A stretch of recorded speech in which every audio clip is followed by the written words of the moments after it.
تمام تعریفیں اللہ تعالیٰ جل مجدہ الکریم کے لیے، درود و سلام نبی کرم نور مجسم شفیع معظم احمد مجتبیٰ جناب حضرت محمد مصطفیٰ صلی اللہ تعالیٰ علیہ وسلم کی ذات والا صفات کے لیے حمد و صلوات کے بعد،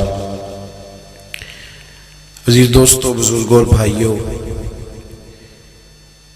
انسان کھائے پیے سوئے جاگے تو اس کے جسم کی ضروریات پوری ہوتی ہیں، لیکن جب وہ اللہ کا ذکر کرتا ہے، نماز پڑھتا ہے، دعا مانگتا ہے، استغفار پڑھتا ہے، درود و سلام کے گجرے پیش کرتا ہے، تو پھر اس کی روحانی ضروریات پوری ہوتی ہیں۔ آج جس زمانے میں ہم وقت گزار رہے ہیں، لوگوں کی جسمانی ضروریات پوری کرنے کے لیے، غذائی ضروریات پوری کرنے کے لیے بہت سارے بندوبست کیے جا رہے ہیں، لیکن جتنا لوگ اپنی ظاہری ضروریات میں خود کفیل ہوتے جا رہے ہیں، اتنا ہی زیادہ وہ روحانی طور پر کمزور ہوتے جا رہے ہیں۔ گھنٹوں بیٹھ کر گپ شپ کرنے والے لوگوں کے لیے تھوڑی دیر بھی ذکر الہی کرنا مشکل ہو جاتا ہے۔ لمبی چوڑی باتیں کرنے والے، لمبے چوڑے دلائل دینے والے لوگ اور سمجھدار لوگ اور سیانے لوگ عبادت کے معاملے میں سستی کرتے ہیں، عمل کے مسئلے میں کمزور ہو جاتے ہیں۔ تسبیحات کرنا، وظائف پڑھنا، درود و سلام پڑھنا، کم بولنا، سچی بات کرنا، صبر سے رہنا، شکر کو اپنانا، قناعت اختیار کرنا، حسد، بغض، عداوت سے بچنا، یہ لوگوں کے لیے مشکل ہو جاتا ہے۔ پھر اس کا نقصان یہ ہے کہ معاشرہ ایک عجیب سی بے سکونی اور بے قراری کا شکار ہے۔ جیب میں بہت زیادہ پیسے رکھنے والا، خوش شکل نظر آنے والا، پیٹ بھر کے روٹی کھانے والا شخص بھی ڈھونڈتا پھرتا ہے کہ آخر میں پریشان ہوں کیوں۔ آپ انسانیت کی تاریخ پڑھیں گے تو آپ کو معلوم ہوگا کہ انسان نے کبھی پتھر کی پوجا کی، کبھی معاذ اللہ چاند سورج کی، درختوں کی، بتوں کی پوجا کی۔ معاذ اللہ یہ غلط ڈائریکشن پہ تو چڑھ گیا، لیکن ایسا نہیں ہے کہ کوئی بندہ دنیا میں آیا ہو اور کسی کی اس نے عبادت نہ کی ہو۔ اس لیے کہ اللہ تبارک و تعالیٰ نے جس طرح ہمارے جسم میں کھانے کی طلب رکھی ہے، پینے کی طلب رکھی ہے، سونے کی طلب رکھی ہے، اسی طرح اللہ تعالیٰ نے عبادت کے لیے طلب رکھی ہے جسم میں۔ یہ تو ہوا کہ انسان گمراہ ہو گیا، غلط رستوں پہ چل نکلا، اس نے جھوٹے معبودوں کی طرف معاذ اللہ توجہ کر لی، لیکن وہ کسی نہ کسی کے سامنے جھکتا رہا، چونکہ اس کے وجود میں طلب تھی، شوق تھا اسے کہ وہ عبادت کرے۔ اللہ تبارک و تعالیٰ جب مسلمان کو توفیق دے اور اللہ کی بارگاہ کی جانب وہ رجوع کرے، تو پھر اس کا رویہ یہ ہونا چاہیے کہ اس کی توجہ ہو اللہ کی جانب۔ ہمارے ہاں تسبیحات پڑھ لی جاتی ہیں اگر کبھی موقع ملے، لیکن وہ خاص انہماک، وہ خاص شوق، وہ خاص ذوق اللہ تبارک و تعالیٰ کی عبادت کا، ایک ہوتا ہے نماز پڑھنا، ایک ہوتا ہے اہتمام کے ساتھ نماز پڑھنا، یعنی ذرا وقت پہ اٹھنا، ذرا صحیح کر کے وضو کرنا، ذرا شوق سے مصلی بچھانا۔ ایک ہوتا ہے تسبیح پڑھ لینا، اور ایک ہوتا ہے ذرا تھوڑا سا شوق کے ساتھ اللہ کو یاد کرنا۔ آپ کبھی جو میں نے آیت کریمہ پڑھی، اس کی آپ شان نزول دیکھیں۔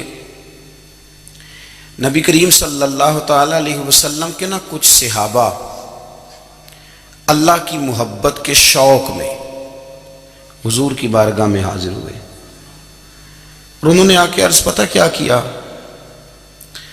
عرض کرنے لگے یا رسول اللہ صلی اللہ تعالی علیہ وسلم سالوں بیت گئے ہیں سجدے کرتے ہوئے، حضور سالوں بیت گئے ہیں تسبیح پڑھتے ہوئے، سالوں بیت گئے کہتے ہوئے کہ سبحان اللہ وہ پاک ہے، ہمیں سالوں بیت گئے یہ کہتے ہوئے کہ اللہ اکبر وہی سب سے بڑا ہے، سالوں بیت گئے کہتے ہوئے کہ الحمدللہ ساری تعریفیں اللہ کے لیے، سالوں بیت گئے اس کی تسبیح کرتے، تحلیل کرتے، تکبیر کہتے۔ حضور اب نہ ہمارا اپنے رب سے ملنے کو جی چاہتا ہے، کبھی اے حقیقت منتظر نظر آ نہ لباس مجاز میں، لاکھوں سجدے تڑپ رہے ہیں میری جبین نیاز میں۔ اور اقبال کہنے لگے کہ تیرے عشق کی انتہا چاہتا ہوں، تو میری سادگی دیکھ کیا چاہتا ہوں، میرا ذرا سا تو دل ہے مگر شوق اتنا، میں وہی لن ترانی سنا چاہتا ہوں۔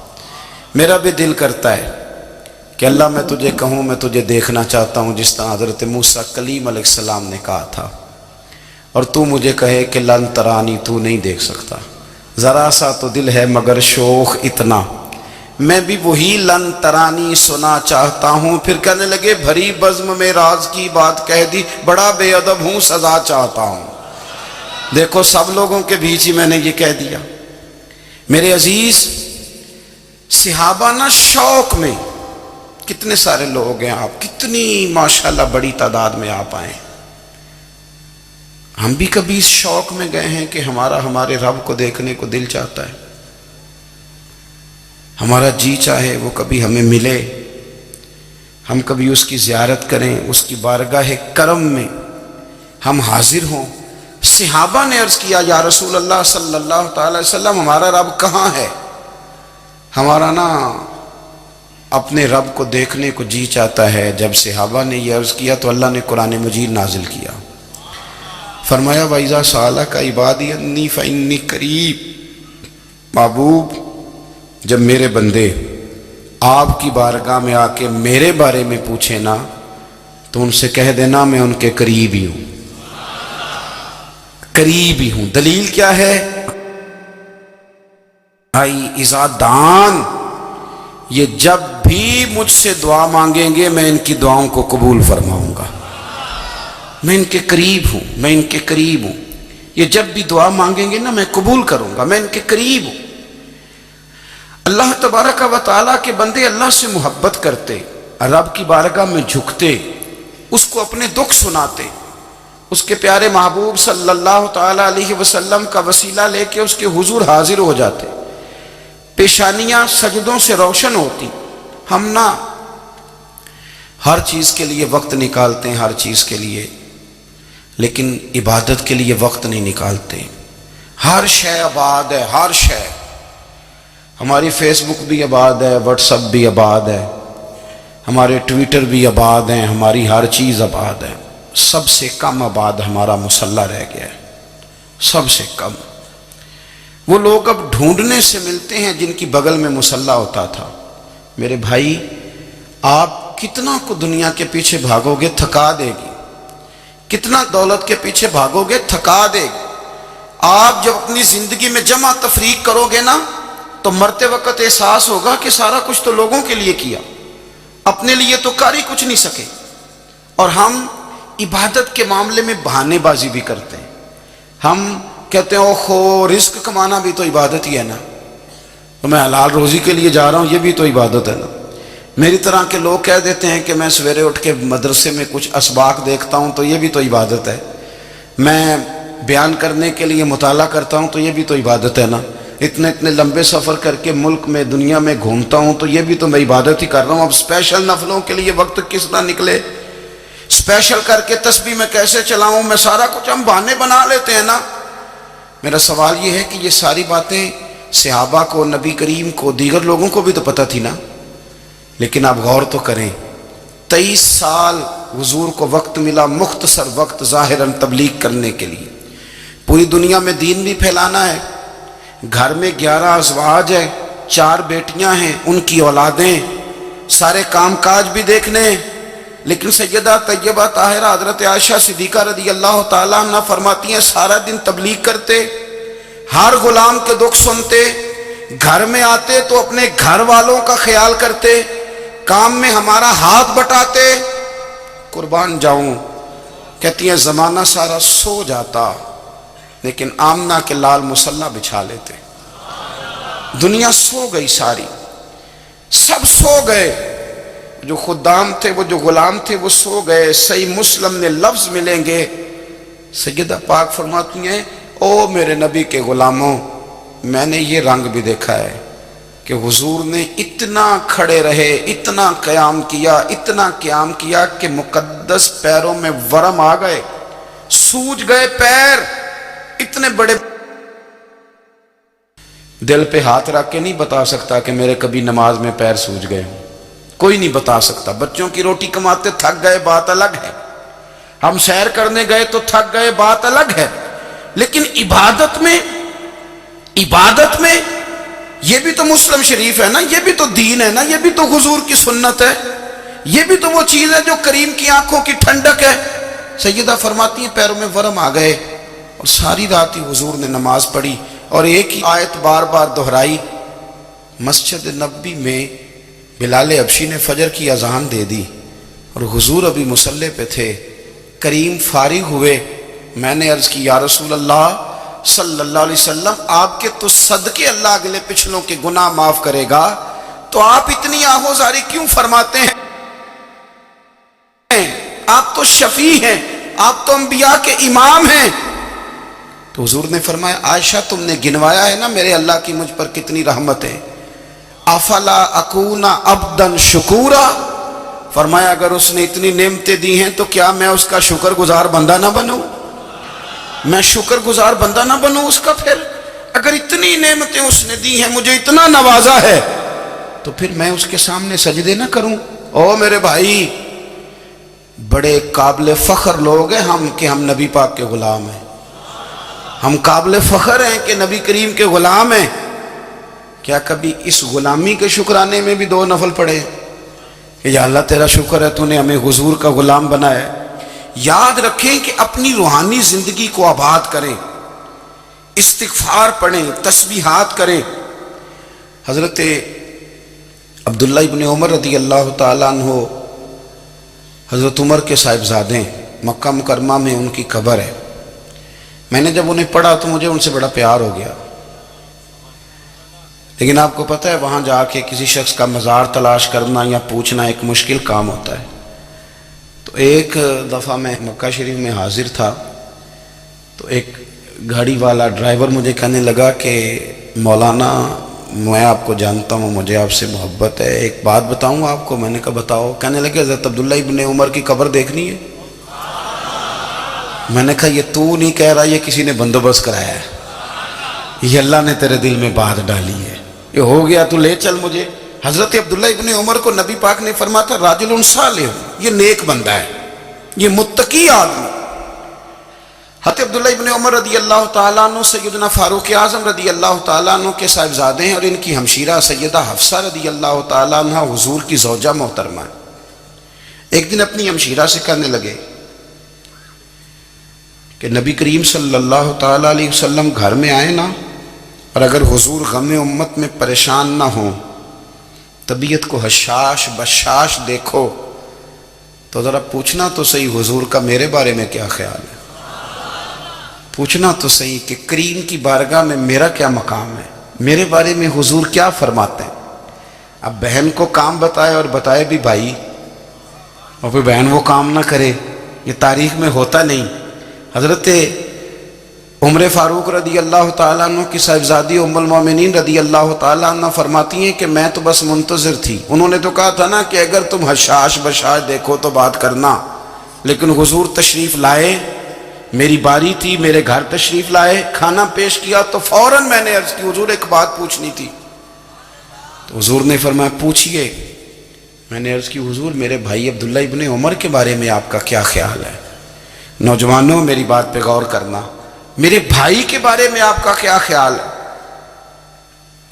تو نبی کریم صلی اللہ تعالیٰ علیہ وآلہ وسلم نے میری طرف دیکھا، اور پھر حضور زیر لب تھوڑا مسکرائے، اور بریلی کے امام کہتے ہیں کہ حضور مسکرا دیتے تھے نا تو جو بڑا دکھی ہوتا تھا وہ بھی ہنس پڑتا تھا۔